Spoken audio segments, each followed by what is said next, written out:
صل على سيدنا محمد النبي الأمي وعلى آله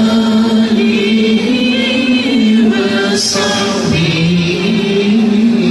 وسلم. بنت عبد الله العزيز القبوني، Nesibe bintü Ni'metullah el-Araşbani, Sadiye bintü Necat el-Becirmani el-Kercozi, Şehadet binti Muhammed Şirin el-Bilakşi, Şeyma bintü Mela Muhammed Beşir el-Botik el-Kercozi, Tuğba binti Yusuf el-Batmani, Zehra binti Abdülhakim el-Siirti, Es-Sasoni, Kader bintü Cevzet el-Bideyr, Raşid el-Kulbi, Zeynep bintü İsmet el-Midilbi Kercosi.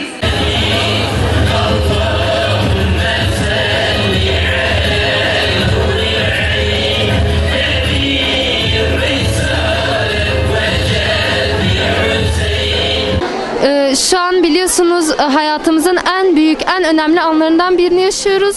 Çünkü şu anda Mehmet Göktaş hocamızın da belirttiği gibi çok önemli bir gün ve belki bayanlarımızın büyük bir şeye imza atmasının günüdür bugün.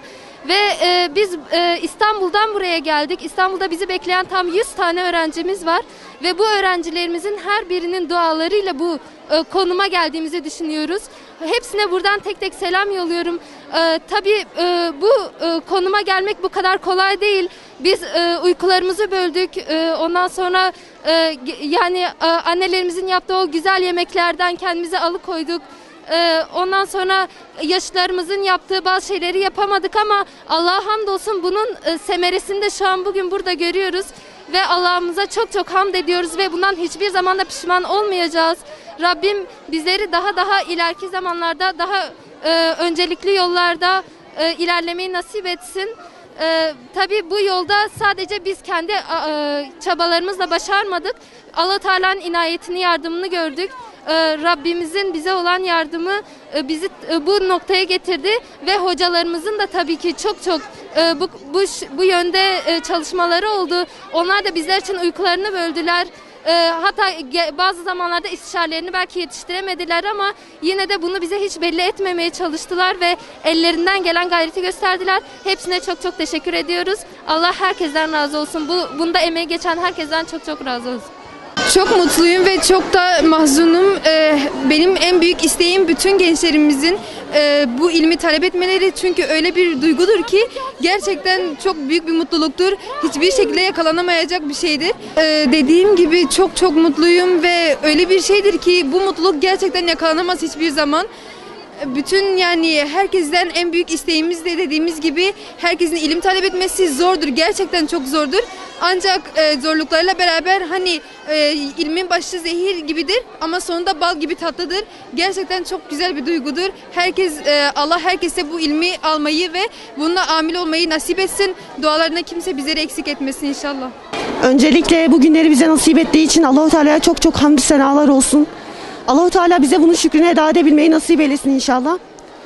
Bu alime bacılarımız ilk geldikleri günden beri birçok eziyetlere, birçok cefalara göğüs gerdiler. Gerçekten çok fazla gayret ettiler. Bizler de onların gayretlerine şahit olduk bizzat. Allah-u Teala onların yardımcısı olsun inşallah. Onlara ilimleriyle amel edebilmeyi nasip eylesin. Ve böyle medreseleri çoğaltsın inşallah. Genç kızlara tavsiyem de çağın tuzaklarına uymadan Allah'ın ilmine doğru koşmaları ve onunla amel etmeye çalışmalarıdır. Allah-u Teala hepimizi bu çağın tuzaklarından, bu çağın çirkinliklerinden alıkoysun inşallah. Allah'a ne kadar hamd etsek azdır, şükretsek azdır. Bugün çok yoğun duygular içindeyiz gerçekten. Rabbim inşallah layık etsin, ilimlerine layık birer fert etsin onları. Yani duygularımızı gerçekten kelimelerle ifade edemiyoruz. Çok sevinçliyiz, çok mutluyuz. Rabbim emeği geçen bütün kişilerden, abilerimizden, ablalarımızdan razı olsun inşallah.